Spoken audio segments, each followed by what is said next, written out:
I'm Mookie Betts. Hi, I'm Bryce Harper. Hi, I'm Francisco Lindor. I'm Aaron Judge. Do you play ball? Do you play ball? Do you play ball? Do you play ball? Do you play ball? Do you play ball? Do you play ball? Do you play ball? Do you play ball? Do you play ball? Do you play ball? Do you play ball? Do you play ball? Do you play ball? Do you play ball? Do you play ball? Do you play ball? I'm Bobby Witt Jr., the new Play Ball ambassador.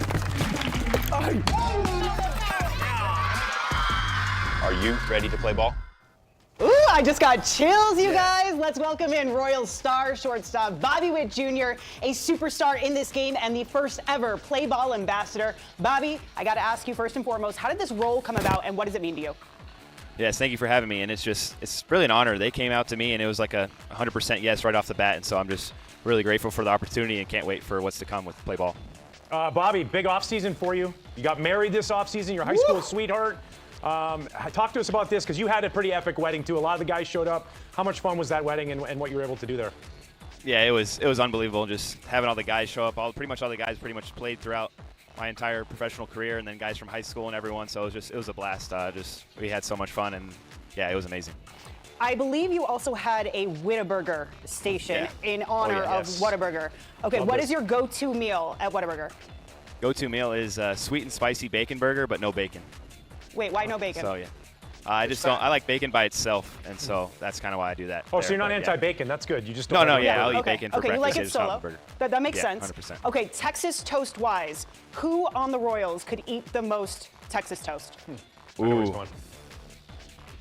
I would say a sleeper pick, Hunter Harvey, just because he loves Whataburger too, and he's not a Texan, but I think he got it in him.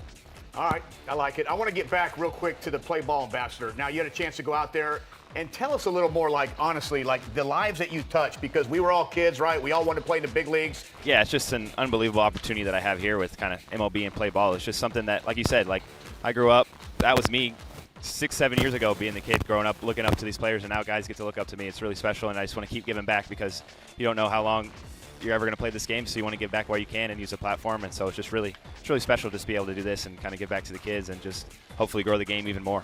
I'm a hockey fan, dude. You got to drop the puck at the Dallas Star game, and those plays, by that way, for anybody who's never been to a Dallas Stars game, that place is electric. What was that like going out there and dropping that puck with those boys? Oh yeah, Texas hockey is awesome. It was like the start of my wedding weekend too. It was like the Thursday before, and so got the opportunity to do that. And so I don't know why I kept my hands in my pockets the whole time, but it was a little cold on the ice. So you see the pictures out there, my hands are in my pockets. But yeah, it was really cool to do that and just be out there. It was really special. Yeah, I love a good little puck drop. That's the absolute best. That place, you got to go check that out, by the way. I know you've never been Hockey Live is, by the way, unbelievable. I don't care about if you're a fan or not, but the energy that goes on, the music, the smashing the thing, I'm in. Bobby, you agree? Oh yeah, 100%. One of the best sports you can kind of watch live. But yeah, it's awesome, electric. So I don't know if you and Kevin share the same barber, but can we get a side view? Tell him, B, it's like two guard on the sides, and then we go a little long in the back. Yeah, well, I guess I say business in the front, party in the back. So what do you tell them up top, though? 'Cause that's where I struggle, because she's like, do you want to trim? I go, yeah, but I don't want it like, I don't want a four guard up top like a Floby. I just need some flow in the back and maybe just like a trim. What do you do on the sides? The sides is kind of just faded from the kind of the ears up, and then on the top I really don't know. Half the time it's longer than the back, and so I'm just kind of in that awkward stage right now. I don't know if I want to do short up top or long and let it kind of go all the way back, but we'll figure it out. I got doubt. You know what the fun part is that I can actually start to join in this conversation now. Which is really good. Put it all back up on top. Bill's got new hair there, B, so he's doing good. Oh, He's got the baboons, you know what, here in the middle, and we're gonna go just start growing the back hair all the way down. I have to ask you, too, about this Royals prospect. I got to interview him, and I also heard Vinny Pasquantino said that he has the largest hands he's ever seen in his life. Jack Caglione. Yeah, that dude is, he's a specimen for sure. Just seeing him and the BP he's taken, and then just the at-bats and just the person he is. It's really, really awesome to see a guy like that just be a great guy. And so I definitely see him helping the team at some point, whenever it is. And so, but yeah, it's been great just to see kind of Vinny take him under his wing too, and just kind of help work with him, and then just seeing him just in the individual was really cool. Like you said, huge hands. Yeah, and you mentioned helping the team, right? Like you guys came on the scene last year, surprised a lot of people, maybe not yourselves, but a lot of people watching the game and building off of that. How exciting is that now going into opening day, knowing what you guys did last year and having the talent you have going into the season? Yeah, it's huge. We got that taste of the postseason baseball. Now we want to do that every year. We want to end the season with a win, and so that's something that we definitely went to the offseason, knew that, worked hard, and now we're here today, and we're just going to take it one day at a time, 162 times this year, and then see where we're at, and then keep going from there. You know what the best thing is, B, though? Like, as a young player, Ryan and I play with the Marlins. We lost 100 games a couple years in a row. We had, like, A.J. Burnett and Josh Beckett and Brad Penny, all these young Ryan Dempsters. We were all young, but the experience I always thought was overrated. until you go through that. And now the game starts slowing down with the experience, right? So now that first postseason, our heart rate's 1,000,000. We're trying to do everything on the field. And then now the next time you get there, you're going to understand as a group, like, yeah. And so I think that's where the experience is awesome. What you guys did last year, and obviously you being the face of this team, because you play this game the right way. You can control your effort, and you can control your attitude. The rest of it is just getting a good pitch hit, putting a good swing on it. But I think that's the best part about a team like the Royals, the experience you guys got. You agree?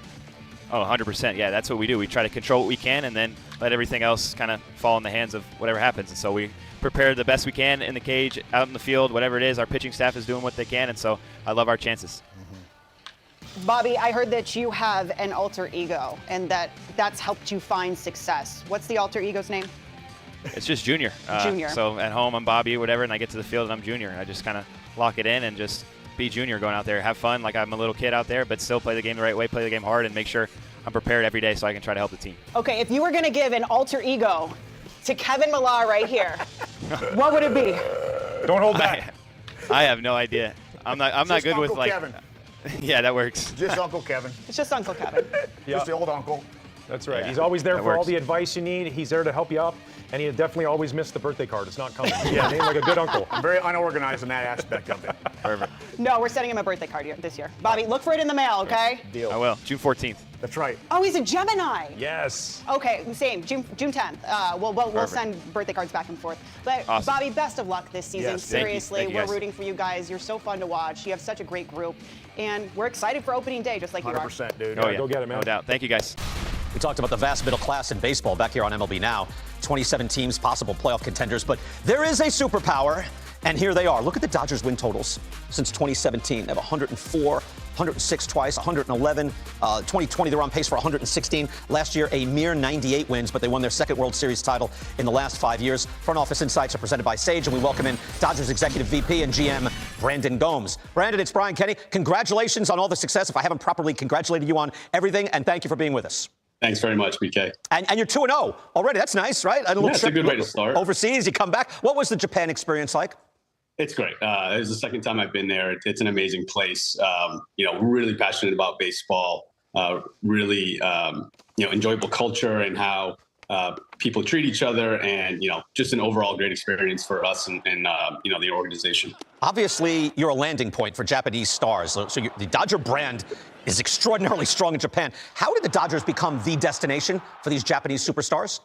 I think along the way, just continuing to show that, we're going to commit to being successful on the field. Our coaching staff is going to make, players as good as they possibly can be. And just having an infrastructure set up for Japanese players to come over and feel comfortable and, the appropriate acclimation period, and making sure that as they're learning, a new place to live and just the dynamics of Major League Baseball, that we have a really strong support system around them. Yeah, do you have a separate little system that makes sure, where they're going to live, where they're going to eat, how they get their food, how they where their wives are going to be, and where their kids might go to school? Do you do those sorts of things?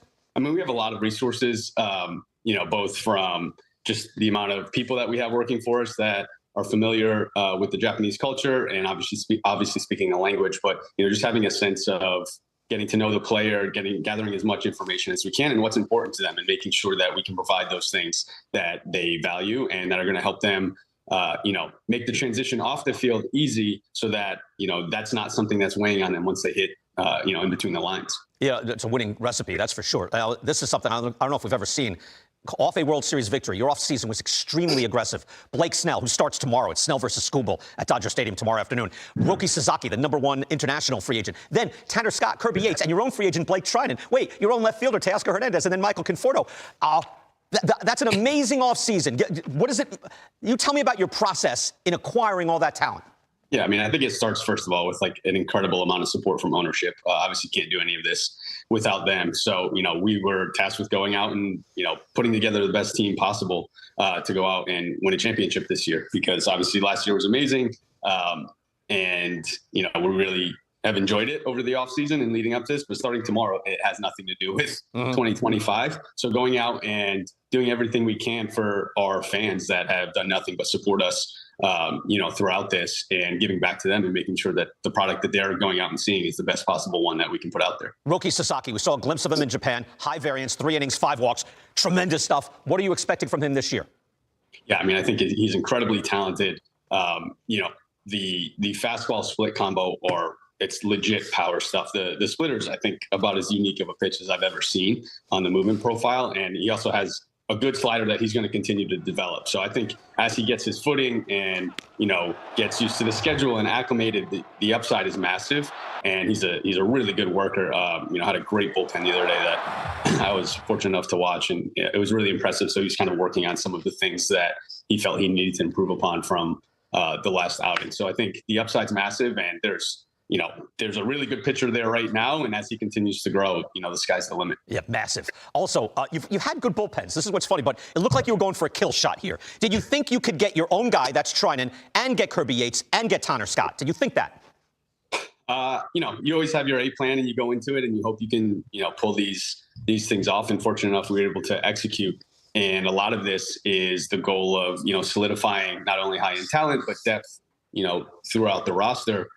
And a lot of it is to make sure we're not going out in July and buying. We know how expensive things can be as far as prospect costs at that time. And if you win the World Series, then absolutely everything's worth it. But you can't guarantee that. So trying to stay out of that as much as possible and making sure that the team we're putting together right now is a team that we feel confident in, that can make a deep run into the postseason and ultimately win another championship. I think that alone makes people most nervous, although you make a lot of people nervous. I just wonder, I know this is unfair, but Shohei Ohtani, when do you think he'll start? Approximately how many innings do you think he'll throw this year? Yeah, I mean, we're not really focusing on like how many innings or any of that. This process obviously is unique in building up pitching while also acclimating to, games, also coming off the shoulder surgery that he had in the offseason. So we're balancing a lot of different things here. He's feeling good. He's throwing flat grounds right now. And I think the most important thing for us is that when Show comes back, that he's feeling good, that he's able to execute his stuff at, the high level that he's accustomed to, and making sure that when he does come, we feel good about him running deep into the postseason. By the end of the year, though, you expect him to be in a regular rotation? Is that fair to say? Yeah, that's the thought. Absolutely. Okay. How is Mookie Betts quickly? I know he's lost a lot of weight. He's been sick. How is he? Yeah, he's put some of that back on. He got through yesterday, feeling good. He's going to, face some arms today and try to get a few more at bats. So I'll go watch his live BP here shortly. But definitely came out of yesterday feeling good and was in good spirits. So hopefully we're trending up and get this behind us here soon enough. Yeah, it's a shame you'd be so hobbled. I mean, I want him to be healthy, but you guys are doing all right. Tomorrow, Dodgers, Tigers, Snell, Skubal, Dodger Stadium in the afternoon. That'll be tremendous. Brandon Gomes, their general manager. Brandon, again, congratulations on the World Series and the offseason. Best of luck this year. Appreciate it, BK. Thanks for having me. All right, thank you. Brandon Gomes right there.